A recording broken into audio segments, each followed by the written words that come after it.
वो स्थान जहां आपने अर्थात प्रभु गणाधिपति जी ने देवताओं को आशीष दिया था, वो स्थान अब अमृत घटेश्वर के नाम से प्रसिद्ध है।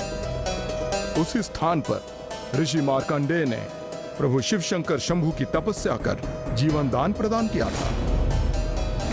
किंतु अब उसी घाट पे असुरों ने अपनी कपटी योजना के सहारे देवताओं से अमृत चुराने का षड्यंत्र रचा। मैं अचंभित हूँ कि इतनी भक्ति के साथ मेरी पूजा करने के पश्चात भी अंततः असुरों ने पुनः छल एवं प्रपंच का मार्ग ही चुना।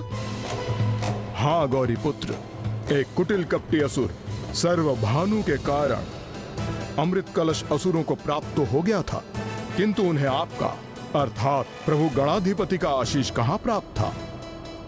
देवताओं का अनुसरण करते हुए असुरों ने देवताओं की ही भांति अग्नि की ज्योति को हाथ में रखकर अग्नि की ज्योति के स्थान पर प्रचंड अग्नि को ही हथेली पर रखकर पूजा की थी, किंतु उनकी भक्ति में निष्ठा नहीं थी और बिना भक्ति भाव के किसी भी पूजा का कोई अर्थ नहीं। वहीं दूसरी ओर पूर्ण श्रद्धा से एक बार भी जपा गया प्रभु का नाम ही सर्वथा पर्याप्त है लंकेश।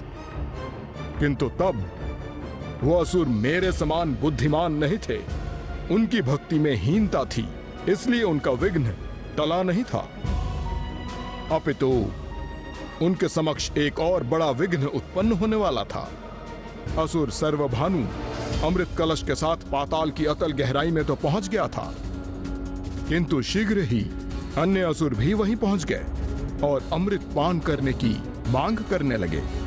और फिर सर्वप्रथम कौन अमृत पान करेगा? वो सभी तो इसी होड़ में उलझ कर रह गए थे गौरी पुत्र। असुर उस अमृत को ना तो देवताओं के साथ बांटने के इच्छुक थे और ना ही पाताल में एक दूसरे के साथ। वो तो ये भूल ही गए थे कि लालच की अति सर्वनाश का आमंत्रण है। हाँ गौरी पुत्र, और उस विनाश का आरंभ हुआ श्री हरि नारायण के हस्तक्षेप से। देवताओं और देवी लक्ष्मी की गुहार सुन श्री हरि नारायण ने वही अवतार लिया जो भस्मासुर के अंत का भी कारण बना था। प्रभु का मोहिनी अवतार।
आपके मामा श्री हरि नारायण को तो स्त्री रूप धारण करने में क्षणिक संकोच भी नहीं हुआ।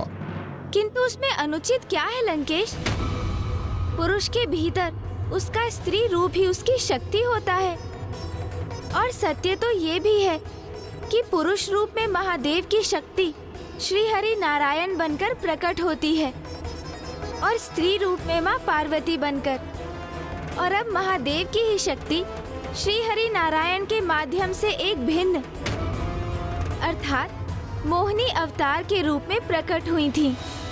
तो माया और मोह का प्रयोग कर असुरों को प्रलोभन देकर उनसे अमृत प्राप्त करने हेतु श्री हरि नारायण ने अपना मोहिनी अवतार रचा था।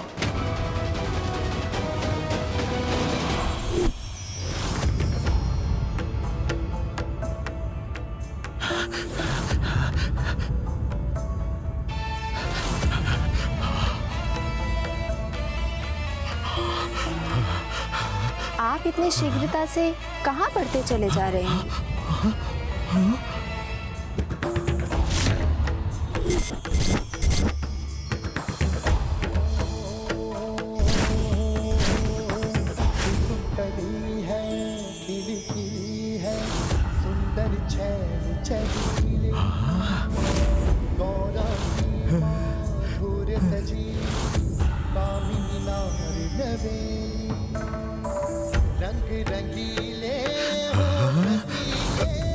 अद्वितीय अद्भुत सौंदर्य है सुंदरी का।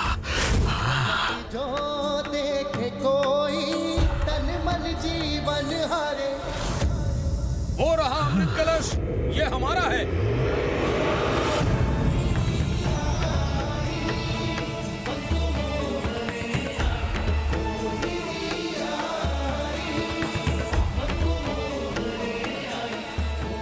ऐसा सौंदर्य तो मैंने कभी नहीं देखा।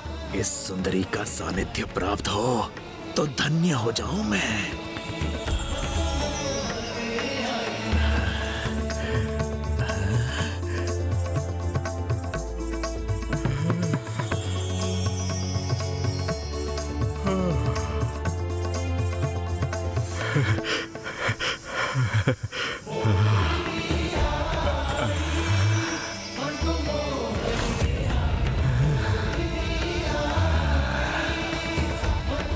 आप सभी इस अमृत का पान करने हेतु एक दूसरे से संघर्ष कर रहे हैं। किंतु ये कितनी लज्जा की बात है। ये सुंदरी कह रही है तो उचित ही कह रही होगी।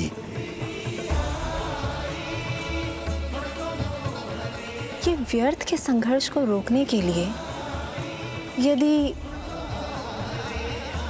मैं अपने हाथों से ये अमृत पान करा दूं तो उचित होगा ना?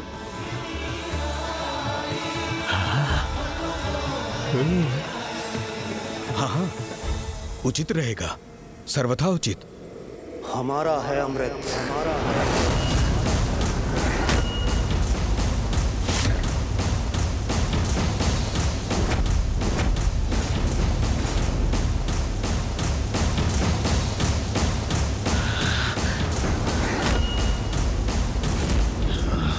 हमारा है अमृत और हम देवता इसे लेने आए हैं।